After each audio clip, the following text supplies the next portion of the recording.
शिवाजी कोणाजी चव्हाण, राहणार पळशी, तालुका पंढरपूर. माझी पळशी येथे गट नंबर 165 एक ही 5.5 एकर जमीन आहे. त्या जमिनीची यापूर्वी 2003 ते 2013 पर्यंत कोर्टामध्ये, दिवाणी कोर्टामध्ये चालू होतं. त्यानंतर 2013ला निकाल झाला. तो निकाल माझ्या बाजूने झाला आणि भारत नामदेव चव्हाण हा माझ्या शेजारील शेतकरी वादी होता आणि मी प्रतिवादी होतो. या वादीनं 2021 साली ही जमीन विजय सत्यवान राजमाने यांना विकल्यानंतर त्यानं पंढरपूरची अति तातडीची मोजणी आणली आणि त्या मोजणीमध्ये माझ्या गट नंबर 165 मध्ये 20 गुंठेचे अतिक्रमण दाखवलं.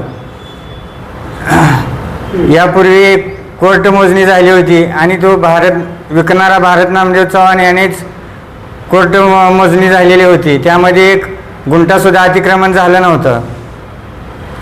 त्यानंतर विजय सत्यवान राजमाने यांनी अतितातडीची मोजणी आणून माझे अतिक्रमण केलं. तेव्हापासून ह्या जमिनीमध्ये वाद चालू आहे.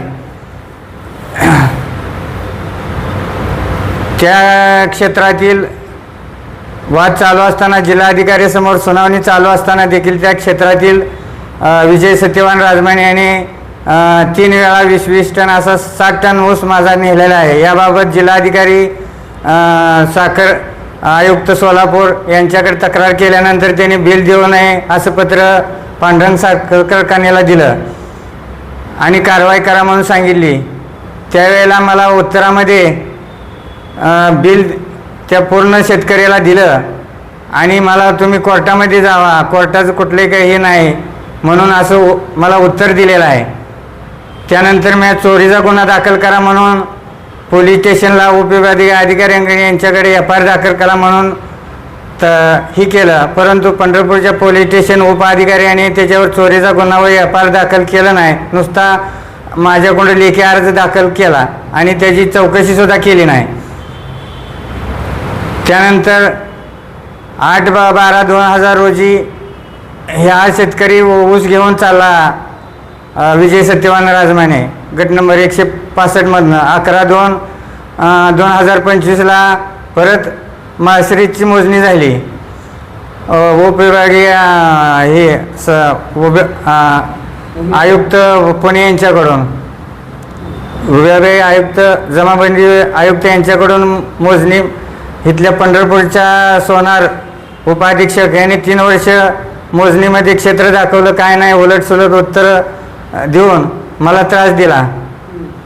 म्हणून ही बाहेरच्या तालुक्यातनं मी मोजणी केली आणि त्यांनी मला 11/2/2025ला हद्दीखुणा दाखवून दिला पोलीस संरक्षणामध्ये.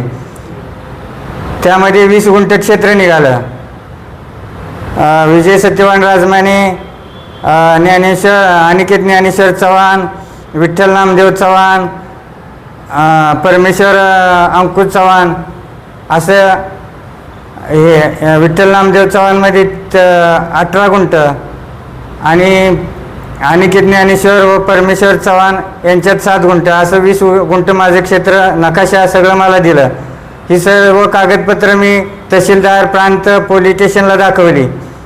तरी यांनी वाहनावर ऊस चोरून येणाऱ्या वाहनावर कारवाई केली नाही, कारखान्यावर कारवाई केली नाही. ऊस चोरून येणारा ट्रॅक्टर मालक ह्याच्यावर मी नंबर दिलं, त्यांचं सगळं दिलं कागदपत्र, तरी त्यांच्यावर त्यांनी कारवाई केली नाही. असं करत असताना माझं एकूण 20 लाखापर्यंतचं नुकसान झालेलं आहे, आर्थिक नुकसान आणि खर्च झालेला आहे सगळं. हे कागदपत्र तहसीलदार सोलापूरला, पुण्याला ह्यांच्याकडे जाणं येणं आणि माझा वेळ वायपट गेला आणि माझ्या कुटुंबावर सुद्धा परिणाम झालेला आहे. त्यांना सुद्धा त्रास होतोय. तरी याबद्दल मी परत काहीच कारवाई होणार म्हणून आत्मदहन करण्याचा 2 पत्र दिली जिल्हाधिकारी सोलापूर यांना अधीक्षक पोलीस अधीक्षक ही पोलीस पंढरपूरची काय कारवाई करत नाहीत. विरचन बाळकृष्ण पाटील उपनिरीक्षक यांच्याकडे चौकशीचं काम दिलं होतं, पण त्यांनी सुद्धा चौकशी कारवाई न करता उलट खोटं बनावट पत्र तयार केलं. तहसीलदार सचिन लोंगोटे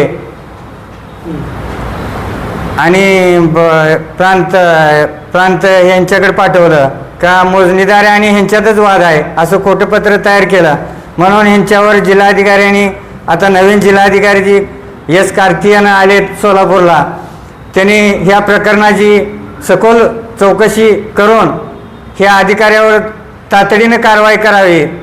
प्रांतसाहेब सचिन इतापे आणि पंढरपूरचे तहसीलदार सचिन लंगोटे, पंढरपूरचे पोलीस निरीक्षक उपनिरीक्षक विरशन बाळकृष्ण पाटील यांच्यावर खोटी बनावट कायदेशीर पत्र मी दिलेली योग्य माझी कायदेशीर पत्र असताना, नियमानुसार कायद्यानुसार असताना सुद्धा खोटं पत्र तयार केलं. ह्याच्यावर कारवाई करावी आणि ह्यांची गडचिरोलीला बदली करावी. आपल्या पंढरपूरच्या तालुक्याच्या विठ्ठलाच्या नगरीमध्ये असं जर शेतकरी बळीराजाला जर ही त्रास देत असतील तर ही अतिरेकी जी कर्मचाऱ्याची जी फौज आहे ही तातडीनं इतर कुठल्याही जिल्ह्यात बदली न करता गडचिरोलीला यांची बदली करावी. ही माझी तळमळीची आणि सगळ्या शेतकऱ्याबद्दलची माझी मागणी आहे. तसंच प्रांतसाहेबाकडं ही कब्जे वहिवाटीचं प्रकरण चालू असताना तिथंसुद्धा पक्षपात करून सचिन इताबे साहेबांनी माझं प्रकरण 6 महिने लांबवून त्या एका शेतकऱ्यानं 18 गुंठ्यातला ऊस नेला आणि ती अतिक्रमणातली जमीनसुद्धा विकून टाकली आणि तो 16 एकरला खरेदी केली आणि 20 तारखेला त्यातला ऊस बी नेला.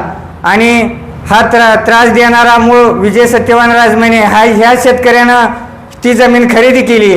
तरीही ह्यांच्यासमोर प्रकरण चालू असताना खरेदी करणारा शेतकरी विजय सत्यवान राजमाने, विठ्ठल नामदेव चव्हाण आणि इतर जी खरेदी ज्यांच्यासमोर झालेली जे निबंधक आहेत पंढरपूरचे, त्यांच्यावर सुद्धा नियमानं कारवाई झालीच पाहिजे.